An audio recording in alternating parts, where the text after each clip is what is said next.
지난 강의가 선택과 유기라는 이름으로 강의를 했습니다. 하나님께서는 모든 우주 만물을 하나님의 섭리와 계획 안에서 하나님 나라를 세울 것을 예정하셨다는 사실입니다. 창세기 1장, 에베소서 1장 4절의 말씀처럼 창세 전에 그리스도 안에서 선택하시고 예정하셨다고 이렇게 말하죠. 이 선택과 예정은 뭐냐? 바로 하나님 나라였다는 사실. 하나님 나라가 있으면 당연히 선택받은 그 백성들이 있어야 되고, 그 백성들이 바로 아담과 하와였다는 사실. 그러면 우리가 알고 있는 선택과 유기는 언제부터 시작되었을까? 하나님 나라는 이미 하나님께서 세우셔서 예정하셔서 하나님 나라를 계획하셨고, 이 창세기 3장에 죄가 이 땅에 오면서 인간들에게는 이제 심판에 받을 수밖에 없는 그런 존재들이 되었대요. 전적으로 부패된 인간은 죄 아래 놓이게 되었고 구원받을 방법이 없는데 예수 그리스도를 이 땅에 보내심으로 인해서 이제 선택받은 자들이 생기게 되었다는 사실입니다. 하나님은 나라에 있으려면 당연하게 선택받은 자들이 있어야 되기 때문에 하나님께서는 그 선택받은 자들을 통해서 하나님 나라를 이루어가는데, 그러면 어떤 자들이 선택받았느냐? 바로 예수 그리스도를 믿는 자들이 선택받았다는 거예요. 그러면 그 유기된 자들은 어떤 자들이냐? 요한복음 3장 18절의 말씀처럼 예수 그리스도를 믿지 않는 자들이 바로 심판을 받았다고 말하므로 유기된 자라는 거예요. 우리는 어떻게 선택받은 것을 아느냐?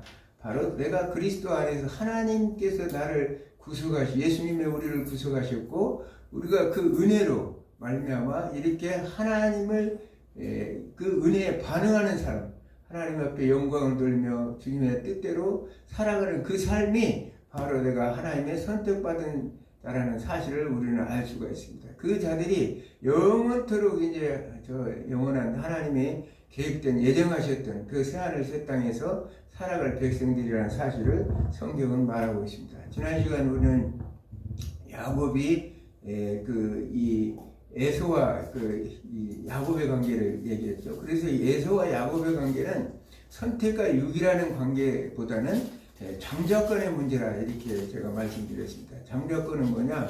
하나님께서 앞으로 있을 이 땅에 오실 구속주로서 메시아가 올 그리스도가 오실 그것을 그 계보를 이어가는 그런 역사 속에서 이루어가는 장자의 역할을 감당할 자들이 바로 야곱이었고, 그 가운데서 하나님의 말씀 안에서 그들이 하나님 주신 말씀을 벗어나서 살아가는 자들이 결국은 유기된 자라고 우리는 설명할 수 있죠. 그래서 에서와 이 야곱의 관계는 장자권의 문제였지 결국은 선택과 유기라고는 말할 수 없다는 거예요. 물론 결과론적으로 에서가 하나님의 뜻을 저버리고 살아갈 때 그는 결국은 유기된 자일 수밖에 없었겠지만, 이 성경에서 말씀하고 있는 야곱은 장자권에 대한 말씀이었다는 사실입니다. 그래서 오늘은 창세기 28장에 보면 이 야곱이 이제 이 밧다라람 여삼촌 라반의 집으로 도망가는 사건이 나오는데, 그것이 뭐냐? 야곱이라는 이름에서 나오듯이 야곱은 발뒤꿈치를 잡는 자 또는 사기꾼이라는 이름이 있죠. 사기꾼이라는 말은 결국은 야곱이 자꾸 거짓말을 많이 했다는 야고요. 처음에는 이제 25장에서 팥죽을 가지고 형 에서를 장자권을 빼앗기 위해서 속였고, 두 번째는 아버지 이삭을 속였어요. 아버지 이삭을 속여서 자기가 에서라고 이렇게 얘기를 해서 장자권의 축복을 이렇게 부어달라고 이제 에서에게 이제 야곱이 이삭에게 이제 거짓말을 하게 되죠. 사실은 하나님께서는 이미 우리가 지난 시간에 얘기했지만 그 고대 근동사에서 있었던 이스라엘 백성들의 유대인들의 그 장자권 풍습과는 관계없이 하나님께서 약속했던 장자권은 앞으로 오실 메시아의 조상으로서의 장자권을 얘기하는데, 영적인 지도자로서의 장자권을 얘기하는데, 야곱은 그렇지 아니하고 세속적인 관점에서 장자권에 집중했던 걸 봅니다. 그래서 이제 도망가는 길 중에서 오늘 28장 10절 이하로 보면, 아브라함이 브엘세바에를 떠나 하란으로 향하여 가더니, 그래서 한 곳에 머물러서 거기서 이제 지치기 때문에 이 돌베개를 베고 잠을 자죠. 그럴 때 이제 이 꿈에서 보니까 꿈에 본즉 사닥다리가 땅 위에서 서 있는데 그 꼭대기가 하늘에 닿았고 본즉 하나님의 사자들이 그 위에서 오르락내리락 하고, 꿈에 꿈을 꾸고 있는데 잠을 자는데 하나님의 사닥다리 위에 천사들이 오르락내리락 했다는 꿈을 꿨다는 것입니다. 그런 걸로 인해서 예수님께서는 그 부분을 해석을 이렇게 말하죠. 요한복음 1장 51절에 또 이르시되 진실로 진실로 너에게 이르노니 하늘이 열리고 하나님의 사자들이 위로 인자 위에 오르락내리는 것을 보리라 하시니라. 이 말씀은 그 사닥다리가 바로 예수 그리스도라는 것을 말씀을 구원의 사닥다리라고 말씀하시는 것입니다. 그래서 하나님께서는 예수님께서는 인간들이 그 사닥다리를 올라가는 것이 아니라 하나님께서 예비하시고 택정하신 자들을 선택하셔서 내려오시는 사건을 지금 예수님께서 말씀하시는 것입니다. 그러므로 인해서 이제 하나님께서는 13, 14, 15절 한번 읽겠습니다. 13, 14. 또 본즉 여호와께서 그에 서서 이르시되 나는 여호와니 너의 조부 아브라함의 하나님이요 이삭의 하나님이다. 내가 누워있는 땅을 내가 너와 내 자손에게 주리니 내 자손이 이 땅에 티끌같이 되어 내가 서쪽과 동쪽과 북쪽과 남쪽으로 퍼져나갈지며 땅의 모든 족속을 너와 내 자손으로 만나마 복을 받으리라. 내가 너와 함께 있어 내가 어디로 가든지 너를 지키며 너를 이끌어 이 땅으로 돌아오게 할지라. 내가 내게 허락한 것을 다 이루기까지 너를 떠나지 아니하리라 하신지라. 아멘. 자, 이 말씀을 이렇게 들어보니까 이 언약은 무슨 언약입니까? 아브라함과 하나님께서 이 언약을 맺으셨던 그 내용과 같죠. 땅의 모든 족속이 너로 인해서 복을 받고 이 동서남북 모든 땅, 가나안 땅 동서남북을 다 너희 후손에게 줄 것이라는 땅의 약속이 고스란히 들어있다는 사실입니다. 그러면서 하나님이 말씀하시는 이게 오늘 15절에 내가 너와 함께 있어 내가 어디로 가든지 너를 지켜 너를 이끌어 이 땅으로 돌아오게 할지라. 내가 내 허락하는 것을 다 이루기까지 너를 떠나지 아니하리라. 임마누엘 하나님이 함께 하시겠다는 말씀을 하시는 것입니다. 하나님께서 결코 야곱에게 내가 너를 결코 떠나지 않고 내가 계획한 대로 너는 이 인간적인 방법으로 장자권을 획득해서 네가 이 세속적인 부를 이루려고 했지만 나는 너를 내 방법대로 내가 하나님의 방법대로 해서 너를 훈련시켜서 반드시 너를 복을 주어서 이 땅으로 다시 이곳으로 다시 돌아오게 할 것이라고 이렇게 말씀하고 있습니다. 그러므로 해서 야곱이 잠에서 깨어 이르되 여호와께서 과연 여기 계시거늘 내가 알지 못하였다. 그 당시에 고대 근동 사회에서는 신이라는 것은 지역신이었다는 거예요. 그러면서 민족신이고 지역신이었기 때문에 마치 그 지역을 떠나면 결국은 죽는 것 같은 큰 신에게 벌을 받는 것 같은 생각을 가졌습니다. 그렇기 때문에 야곱 입장에서는 자기 아브라함의 하나님, 이삭의 하나님은 그 가나안 땅에 머물고 있던 걸로 생각했는데 가나안 땅을 떠나서 달려왔는데 그 지역을 벗어났는데도 하나님의 사닥다리가 오르락 내려가는 것을 보면서 여기에 하나님이 계신 거 여기도 계시는구나. 하나님은 무소부재하신 하나님인데 그 당시에 고대 근동 사람들의 사고 의식에는 그 지역신이나 민족신 정도로 생각을 했다는 사실을 우리가 알 수 있습니다. 그러면서 그가 거기에서 이제 단을 이제 쌓는 걸 보죠. 기름을 붓고 단을 쌓고 그 이름을 베델이라 했더라. 10절, 20절에서 22절을 읽겠습니다. 22절이요? 네, 20절에서 22절.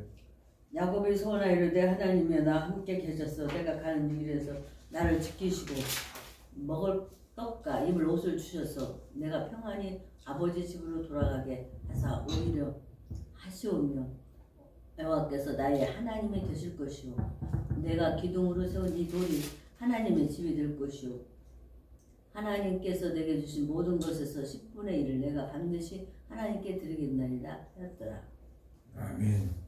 자, 지금 야곱은 서원을 하고 있어요. 하나님 앞에 야곱이 서원을 하는데 하나님이 함께 계셔서 내가 가는 길에서 나를 지키시고 먹을 것과 모든 것들을 다 힘을 줘서 내가 무사히 돌아오면 나는 이제 그러면 여호와께서 나의 하나님이 되실 것이요.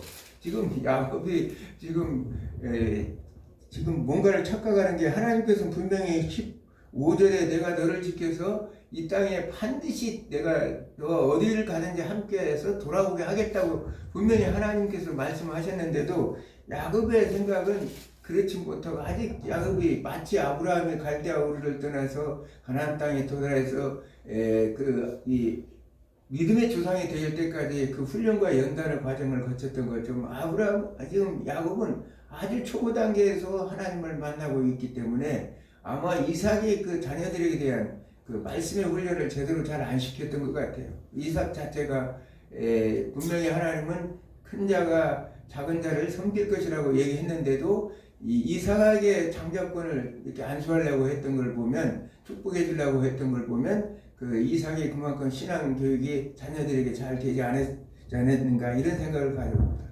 그래서 하나님 앞에 조건적으로 지금 소원을 하는 거죠. 이 소원이라는 것은 결국은 이제 조건적인 성격을 가지고 있다는 것입니다. 그러므로 해서 이 야곱은 지금 하나님 앞에 만약에 하나님께 이렇게 들어주신다면 내가 이제 하나님을 여호와 하나님으로 알게 되겠고 그 모든 것들을 이제 진정한 왕으로서 그 당시에 여기서 11조를 드리겠다는 얘기는 그 당시에 11조라는 것은 왕이나 제사장들에 있는 성소에 드렸는데 결국은 이제 왕과 같은 그런 존재로서 하나님을 경외하는 마음으로 내가 11조를 드리겠다 이런 말씀을 하고 있는 것입니다. 야곱은 여호와 하나님의 아브라함과 이삭의 조상으로서 생각한 것 같이 하나님께서는 이보다도 훨씬 더 큰 것을 약속하고 줄 것을 충분히 얘기했지만 이 야곱은 그것을 충분히 이해하지 못하고 있는 것을 봅니다. 그래서 11조까지 약속했다는 얘기는 이 11조는 이제 조건부적인 거 아니죠. 왜 그러냐? 여러 번 얘기했지만 하나님이 모든 것을 주신 것에 대한 감사하는 마음으로 은혜에 감사하는 마음으로 드린 게 11조였다는 사실입니다. 그러므로 인해서 지금 이 야곱이 11조를 지금 그 이후에도 보면 드렸다는 어떤 것은 성경에 잘 나타나지 않고 있습니다. 야곱이 하란에서 생활하는 동안에 드렸는지 아니면 딸 디나의 부끄러운 사건 이후에 베델에서 그 사건을 겪으면서 하나님 앞에 11조를 드렸는지 우리는 알 수 없지만 아마 이 야곱이 딸 디나가 강간당해서 세겜 하몰의 아들 세겜 하몰의 추장 아들 세겜에 의해서 그 족속들을 시므이와 레이가 이 칼로 다 잔해한 그 사건 이후에 하나님 앞에 그 베들로 다시 올라가라 이렇게 얘기할 때 그가 이제 거기에서 이제 단을 쌓고 이 예배를 드렸는지는 우리는 알 수 없습니다. 그러나 11조 풍습은 고대에서는 흔해서 있었던 사건이었음을 우리가 알 수 있습니다.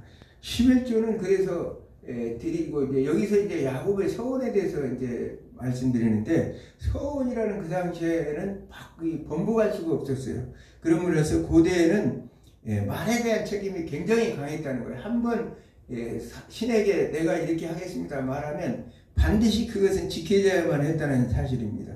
만약에 그것을 지키지 않을 경우는 신이 벌을 준다고 생각을 했습니다. 그렇기 때문에 창세기 27장 33절에서 35절에 보면 이삭이 이제 이 에서가 와가지고 아버지요 나에게 다시 한번 축복을 해주십시오 이렇게 얘기하니까 나는 이미 야곱에게 모든 것을 다 축복해 줬다. 그렇기 때문에 번복할 수가 없는 것이니라. 그러면서 이제 오늘 사건은 그렇게 됨으로 인해서 에서가 야곱을 죽이려고 하기 때문에 지금 아버지 여삼촌인 라반의 집으로 르베카가 잠시 피해 있으라고 해서 도망 나오는 사건 중에 발생한 내용입니다.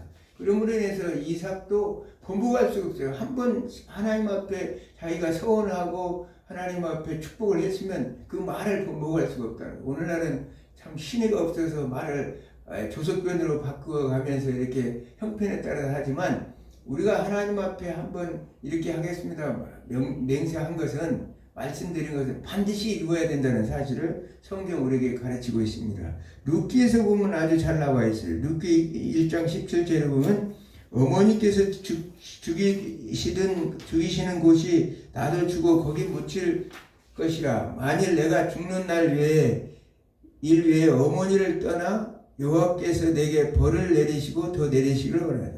여호와를 떠나면 내가 어머니에 묻히는 곳에 나도 묻힐 테니 여호와를 만약에 떠난다면 하나님께서 벌을 더할 것이라고 이 선언을 해버렸어요. 룻이. 그러니까 나오미가 얘기하기를 말이 번복되면 안 되기 때문에 나오미는 자기와 함께 가기로 굳게 결심한 걸 보고 그 말을 하기를 그만두라 한 얘기를 하지 못하고 이제 다시 예루살렘으로 돌아오는 것을 봅니다. 그처럼 서원은 아주 중요했다는 사실입니다. 이미 한 말은 다시 돌이킬 수 없다는 사실을 성경은 우리에게 가르치고 있습니다. 그래서 출애굽 여정 속의 약속의 땅은 하나님과 언약이 지켜지는 땅입니다. 그래서 모세가 이스라엘 자손 지파의 수령들에게 말하여 여호와의 명령을 전달하면서 말하기를 민수기 3장 20절에 사람이 여호와께 서원하였거나 결심하고 서약하였으면 깨뜨리지 말고 그가 입으로 말하는 대로 다 이행할 것이니라. 그러므로 서원은 진실되고 신중하게 해야 한다는 사실을 성경은 말씀하고 있습니다. 일반적으로 이스라엘 백성에게 하나님께 드리는 서원은 반드시 지켜졌어야 했다는 사실입니다. 그 서원의 가장 서원한 사람의 경솔하게 한 서원이 바로 사사기에 나와 있는 입다라는 사람이죠. 사사기 11장에 나오는 입다는 어떻게 해요? 만약에 암몬 자손이 내가 전쟁에서 승리해서 돌아왔을 때 누구든지 내 집문 앞에서 나서 나를 영접하는 자를 여호와께 돌리는데 그를 번제물로 돌리겠다. 이렇게 서원해 버렸다는 거예요. 그런데 전쟁에서 승리해서 돌아오는데 지금 자기 집 앞에 올 때 외동딸이 소를 치고 춤을 추며 나와서 영접을 했다는 거예요. 무남동녀였는데 그런 인해서 내가 여호와를 향하여 입을 열었으니 능히 이기지 못하리라. 능히 이것을 돌이키지 못하리라. 하나님 앞에 이미 서오는 것을 돌이킬 수가 없다고 해서 별수없이 무남동녀를 하나님 앞에 번제물로 드렸다는 얘기는 성경은 기록하지 않았지만 제물로 드렸기 때문에 기록하지 않았을까 이런 생각을 가져봅니다. 그래서 서원이라는 거 얼마나 중요한지 몰라요. 그러나 이 서원했다가도 이 잘못해서 우리가 그것을 한번 반복할 수 있는 기회를 주는데 레위기 5장 4절에서 5절을 보면 한번 이렇게 서원을 했다가 깨닫지 못하고 있다가 그 서원한 것이 지키지 못했을 경우에 깨달았을 때는 하나님 앞에 속죄 제물을 드려서 이 죄를 속죄하는 그런 기회를 줬던 것을 우리가 성경을 통해서 알 수가 있습니다. 성경에서는 나시린의 서원이 있어요. 나시린이라는 것은 명사로는 나지르라는 뜻인데 성별된 자, 또 나자르라는 동사인데 성별하다는 뜻이 있는데 이들은 하나님의 명령으로 자신을 구별하여 일평생 또는 일정 기간 동안 하나님께 드리려고 헌신한 자들이 그래 나시린으로 살았다는 사실입니다. 나시린은 되는 것은 스스로 소원하거나 아니면 출생하면서도 부모로부터 이제 소원하는 것들이 있죠. 그래서 나시린의 기간은 20일, 30일, 60일, 7년 또는 20년 그리고 평생 나시린들도 있어요. 나시린은 세 가지를 금하는데 첫째는 독주를 민수기 6장에 보면 독주를 멀리 해야 되고 머리에 삭도를 대지 말아야 되고 시체를 가까이 하지 말아야 된다. 이렇게 말해요. 거기서 평생 나시린으로 누가 있어요? 삼손이 있죠. 삼손이 삭도를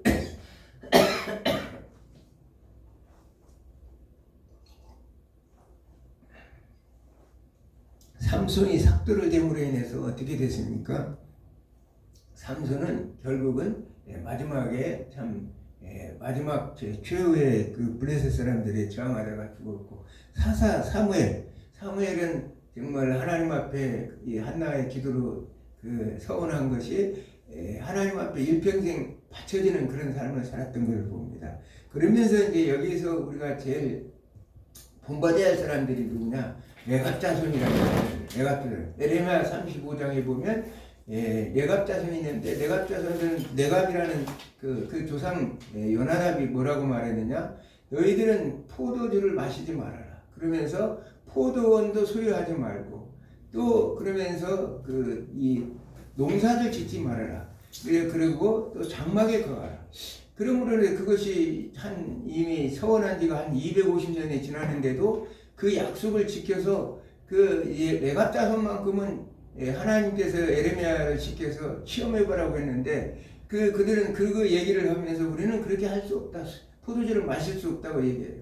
그들은 뭐냐? 그 당시에는 이미 가나안 땅에 이스라엘 백성들이 그 둥지를 틀고 그곳에서 이미 나라가 번성하고 세속 문화에 저들서 있을 텐데 레갑 자손이라는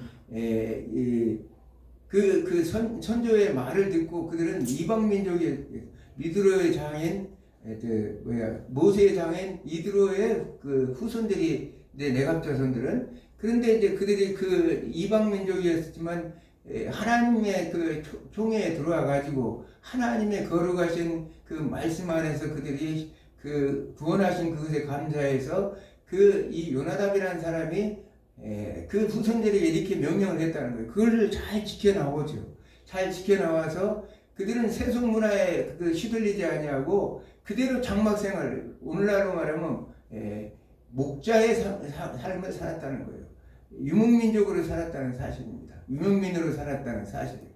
그러므로 인해서 유목민이라는 건 세상 문화 속에서 휘둘리지 아니하고 오로지 하나님만을 바라보고 하나님이신 그 은혜에 감사하면서 장막이 이제 거처가 필요 없죠. 왜냐하면 장막에 이장막 조막으로 풀을 쫓아 다니면 되기 때문에 그런 삶을 살았다는 거예요. 그러면서 이들이 어떻게 했느냐? 우리가 느헤미야에 보면 3장에 보면 분문 곁에 그 당시에 느헤미야가 성벽을 쌓는 52일 동안 성벽을 쌓으면서 어떻게 했느냐? 각 너희들이 살고 있는 그 지역 앞에 그 성벽을 쌓아라 할 때 그때 이제 이 레갑 자손 후손들은 어디냐? 분문 앞에 있었다는 거. 분문 앞에 있었다는 것은 분문이라는 건 똥이 나오는 곳이라는 것이죠. 그곳에서 이제 그들이 왜냐 성중에 안에 들어가지 아니하고 그 앞에서 아마 그 목자의 생활을 하기 때문에 생활했던 것 같아요. 그래서 바벨론 포로에도 다 잡혀갔어도 이 사람들은 왜냐하면 그 당시에 천대시했기 때문에 귀족들이나 부자들이나 지식이 뛰어난 사람들만 다시 끌고 갔기 때문에 그 당시에 그 비천한 사람들이라고 해서 안 끌려갔어요. 그래서 그들은 그 하나님의 이 자기 조상 요나답의 말을 듣고 그대로 그걸 지키고 있었다는 거예요. 그래서 이 느헤미야 성벽 쌓는데 그 성벽을 쌓을 수 있는 그런 기회를 얻게 되었습니다.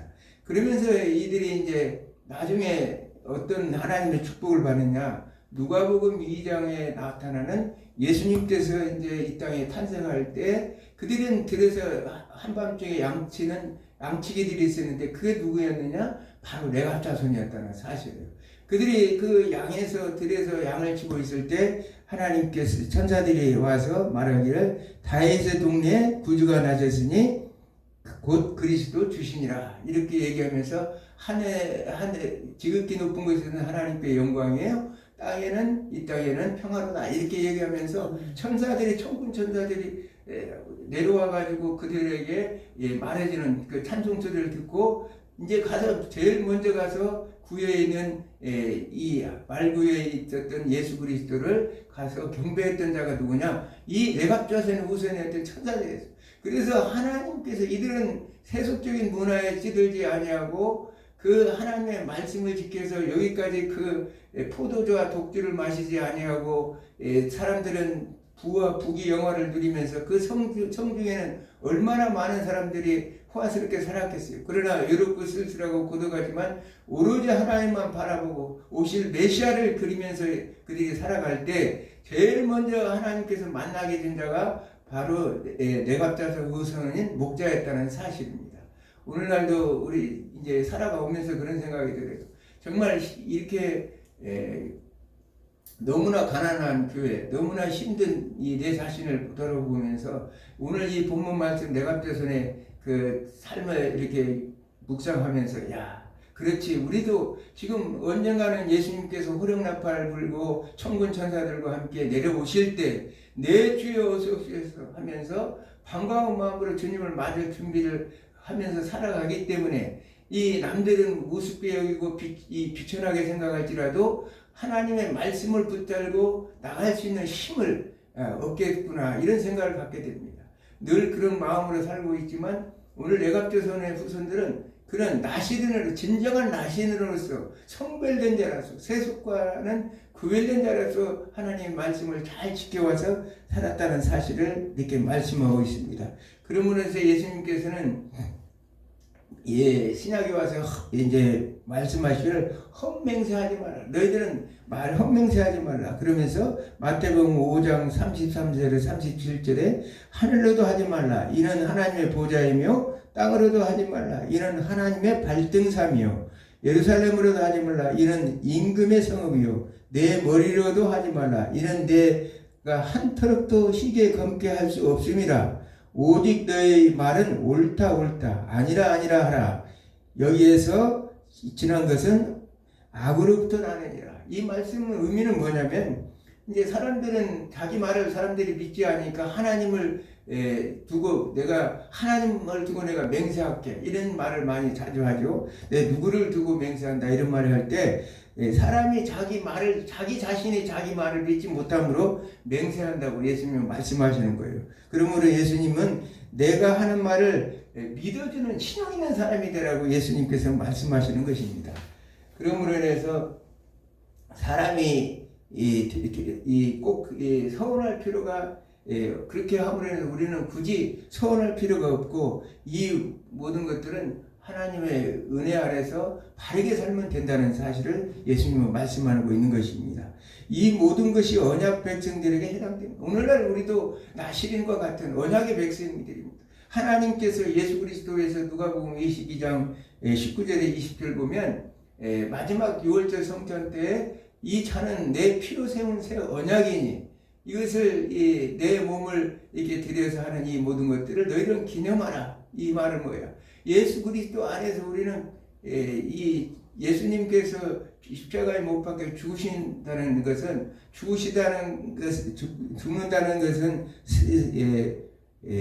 스파조라는 단어예요. 헬라어로 스파조라는 것은 과거에도 설명했지만 도수장으로 끌려가는 그런 어린 양과 같은 예수님께서는 이 땅에 오셔서 스스로 병들어 죽은 거라든지 또는 나이가 다해서 돌아가신 게 아니라 조사를 당했다는 거예요. 살해를 당했다는 거예요. 죽임을 당했다는 사실. 누구를 위해서? 우리 인류를 하나님이 예정하신 하나님의 선택된 백성들을 구속하시기 오셔서 나와 여러분들을 구속하기 위해서 예수님께서는 자신의 피로 사서 아고라저라고 그랬죠. 그것은 죄값을 너희들에게 죄값을 지불해서 산 상태를 아고라저라고 이렇게 말했는데 그 상태로서 우리를 구속하셔서 이제 하나님의 새로운 새 언약의 백성으로 만들었다는 거예요. 새 언약의 백성이 만들었다는 것이 바로 오늘날 신약시대에 살아가는 우리가 나시린이라는 것 같은 성별된 그런 자들이라는 사실이에요. 하나님 앞에 이미 언약으로 서원하고 우리가 하나님 앞에 나는 하나님의 자녀로서 이 땅에 사는 날 동안 오로지 주님을 바라고 주님의 말씀대로 살아가겠노라고 이렇게 이미 약속된 자녀들이라는 사실을 성경은 말하고 있습니다. 그래서 우리가 살아갈 때 우리가 잘못된 하나님의 뜻 안에서 살아가면서 왜곡되게 해가지고 또 이 하나님의 말씀대로 잘 살지 못할 때도 있죠. 그러나 하나님의 관계가 이 구약시대부터 책벌을 받는 거라는 보다는 옛날 많이 부흥사들이 와서 주일날 빼먹어서 뭐다 보니까 어디 가는데 돌멩이만 걸려서 넘어져도 내가 주일을 빼먹어서 하나님이 나를 벌어주는 거구나 이런 말을 한 적도 있어요. 그렇게 들은 적이 어려서부터 그래서 주일 성수를 철저히 하려고 애를 썼는데 하나님은 그런 하나님은 아니라는 거예요. 단지 우리가 하나님의 말씀대로 온전히 살지 못할 때는 하나님의 관계가 왜곡되기 때문에 하나님이 주신 분복을 충분히 누리고 살지 못한다는 사실을 성경은 우리에게 가르치고 있습니다. 그러므로 인해서 믿음의 기도가 필요하다는 사실입니다. 예수님께서는 마태복음 21장 22절에 너희가 기도할 때 무엇이든지 믿고 구하는 것은 다 받으리라 이렇게 말씀하십니다. 너희들이 믿고 구하는 것은 다 받을 것이라고 이렇게 말해요.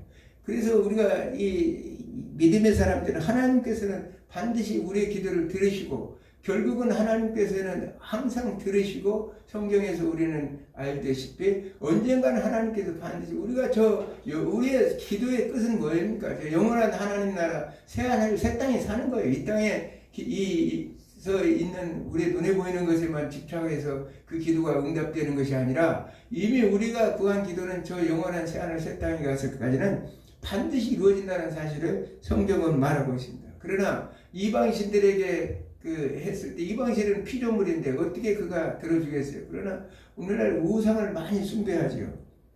우리가 잘 알다시피 우리가 이 열왕기상 18장에 갈멜산 기도의 사건을 봅니다.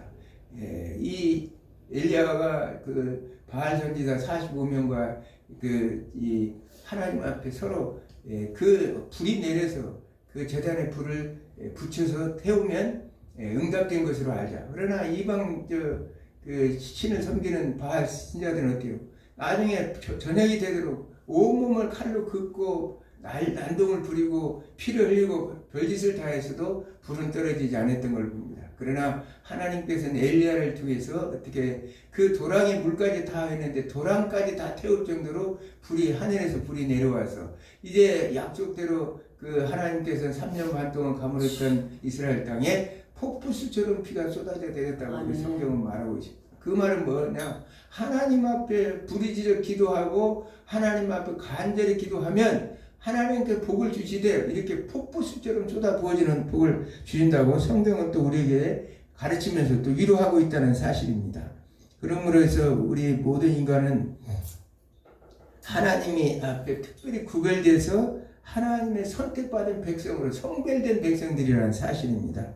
하나님은 우리를 그리스도의 피로 구원하시고 우리를 하나님께 거룩한 자들, 즉 나시린으로 들으셨다는 거예요.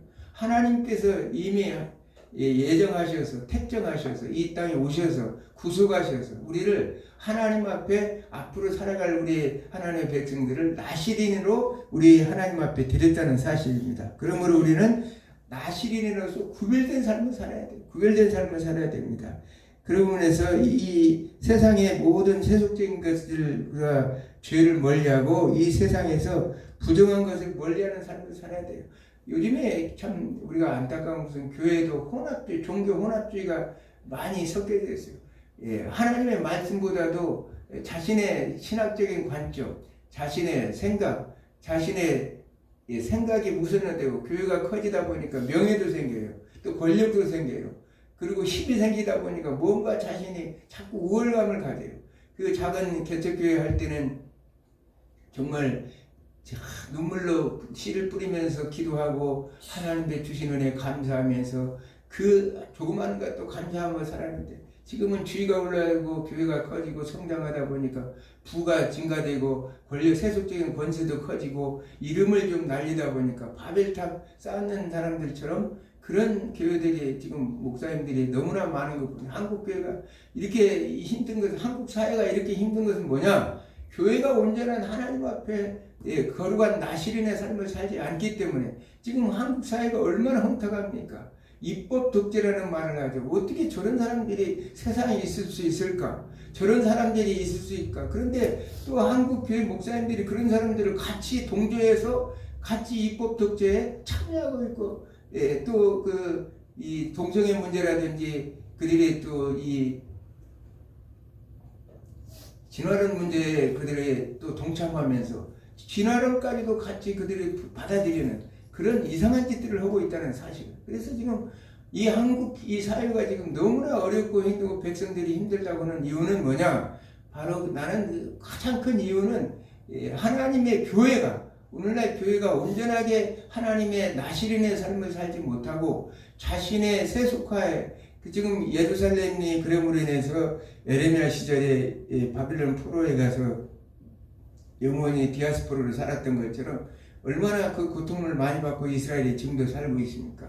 그와 똑같이 우리 민족도 자칫하면, 그러나 이 하나님의 그 심판의 대상에 들어가기 전에 하나님께서 저런 악한 자들을 통해서 우리를 깨우치도록, 저 입법 독주자들을 통해서 우리가 깨우치도록 하고 있다는 사실을, 그런 면에서 지금 우리 한국이 버티고 있는 건 그래도 깨어있는 이 레갑자손과 같은 거룩한 백성들이 있어서, 기도하는 주의 종들이 있고, 기도하는 성도들이 있고, 기도하는 부르짖는 성도들이 있기 때문에 이 나라가 지금까지 버티고 보존되어 가고 있다는 사실을 생각해야 된다는 사실입니다. 그러므로 하나님의 은혜 속에 사는 사람들은 항상 아름다운 성품과 행실을 바로 하면서 하나님이 나를 선택하시고 나를 인도하셨다는 그 사실을 생각하고, 오늘 우리는 이미 야곱의 인생을 통해서 우리가 알지만 야곱의 인생도 하나하나 만들어져 가요. 이제 다음 주에 이 야곱의 인생은 끝을 내겠지만, 야곱의 일생을 보면서 이렇게 보면 결국은 하나하나 만들어서 앞으로 오실 메시아로서 이스라엘을 이루어나가는 그런 인물로 하나님이 하나하나 만들어가는 것입니다. 우리도 지금은 부족하고 연약합니다. 그러나 우리가 그리스도 안에서 항상 하나님의 성품을 닮아가려고, 예수 그리스도의 장성한 분량에 이를 수 있도록 우리가 삶을 노력하다 보면 어느새 나도 모르게 신앙이 성장하고 믿음의 레갑자손과 같은 존재가 되고, 또 하나님께서 주시는 그 분복을 누리면서 마음껏, 야곱이 얼마나 또 나중에 하나님이 복을 주셔서 거부가 되었습니까? 비록 지팡이 하나 들고 이 강을 건넜지만, 요단강을 건넜지만, 그 이제 하나님께서는 야곱에게 얼마나 많은 물질을 주셔서 축복하셨는지 모릅니다. 하나님께서 그런 여러분들의 삶이 되기를, 한 주간도 승리의 삶이 되고 축복받는 삶이 되기를 주님으로 축원합니다. 기도합니다.